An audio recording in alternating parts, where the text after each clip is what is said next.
Hey everybody, it's Cindy from the Holistic Parenting and Sleep Center, and today I'm talking about what can maybe be considered a controversial topic. Are sleep regressions real? I see so many parents talking about, oh, my baby's on the 4-month sleep regression. They're in the 9-month sleep regression. They're in their 12-month sleep regression. Oh no, they're in the 18-month sleep regression. This is so horrible. When is this going to be over? What I'm going to say might, like I said, sound a little controversial, but I'm not entirely sure that sleep regressions are real. And what exactly do I mean by that?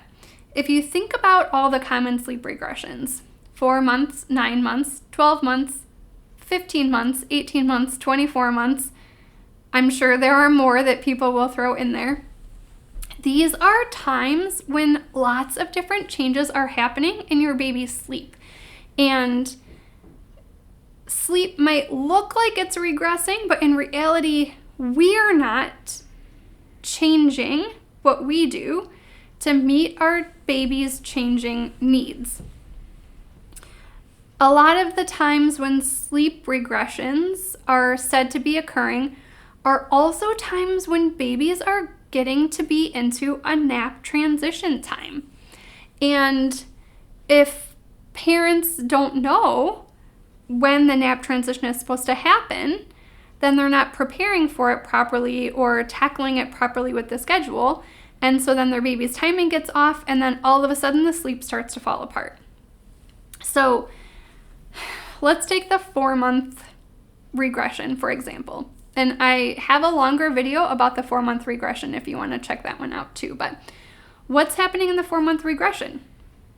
Your baby's sleep is starting to go from newborn sleep to infant sleep. And your baby's going from underdeveloped circadian rhythm to developing circadian rhythm. They're going from not producing enough melatonin to now producing adequate amounts of melatonin. Your baby's sleep cycles are going from really disorganized to starting to become organized. So the term regression I really don't like, because it implies that we're losing something, when in reality, your baby might be losing the ability to sleep like a newborn, but they're gaining so much developmentally. So I like to use the word sleep progression, or I just like to call it what it is, a transition in sleep. And it's really just a point where things are happening with your baby's sleep development that shows us that they're moving into the next phase. So for example, we have a sleep regression that happens around 5 or 6 months. This is when babies are going from 4 naps to 3. We have a sleep regression that happens around 8 months. This is when babies are going from 3 naps to 2. We have a sleep regression that happens between 15 and 18 months. This is when babies are going from 2 naps to 1. And some babies even have a regression around 2 years old or 3 years old. And maybe we're not dropping a nap at this point, but this is a point where the baby's circadian rhythm starts to shift. And so their schedule needs to shift also. And we might call it a sleep regression because we really don't know what else to call it. It's kind of a blanket term for, the sleep just got really bad and I don't know what to do about it. So I'm going to throw my hands up and say it's a regression and just hope it will work itself out. And I have so many parents who come to me and say, oh, my baby got to the such and such regression and they just got stuck there. They never got out of it. But if it doesn't actually exist, you're not really going to get stuck there. It just means that we as parents or caregivers have to change the way that we address our baby's schedule or their behavioral aspects of sleep, maybe their diet, maybe their activity level, maybe their exposure to sunlight or darkness, or any other number of things. So if we really think about sleep regressions, maybe as a nap transition, for example, then a nap transition might last a few weeks.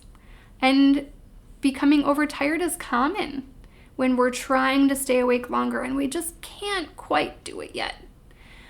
We might be staying awake longer though, and it might be harder to fall asleep because our schedule needs to be adjusted, but our parent doesn't realize that it needs to be adjusted. And so we're keeping the same schedule, but not adjusting the sleep. Maybe some early rising is happening. Maybe some short naps are happening. Maybe a nap gets dropped too early, and so then sleep gets really disrupted. So we want to look at some of these different transitions and see if maybe this is what's actually happening and not necessarily a regression or a loss of something. I hear so many people say, oh, my baby was sleeping so well before this regression happened and now the sleep is just kind of trash.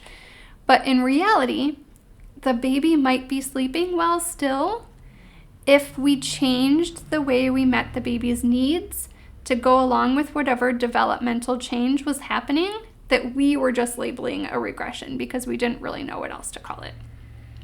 So I hope that helps you become a little bit more aware of what's happening with your baby sleep development. Baby sleep development is not linear, which means it doesn't just go from point A to point B, especially in the first year of life. Your baby's sleep architecture, or the way the sleep works within the brain, is changing so much. And so then you see lots and lots of times where the sleep can get a little bit disrupted because there's just so much development happening.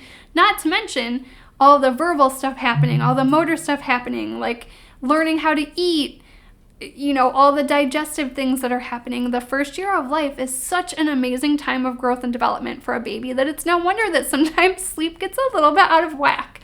So, like I said, just to bring a little bit more awareness to what might actually be happening whenever something happens that we start calling a regression, and then thinking about ways to adjust what we're doing, either with our schedule or our habits or our environment or our food, to accommodate so that it gets our baby back on track.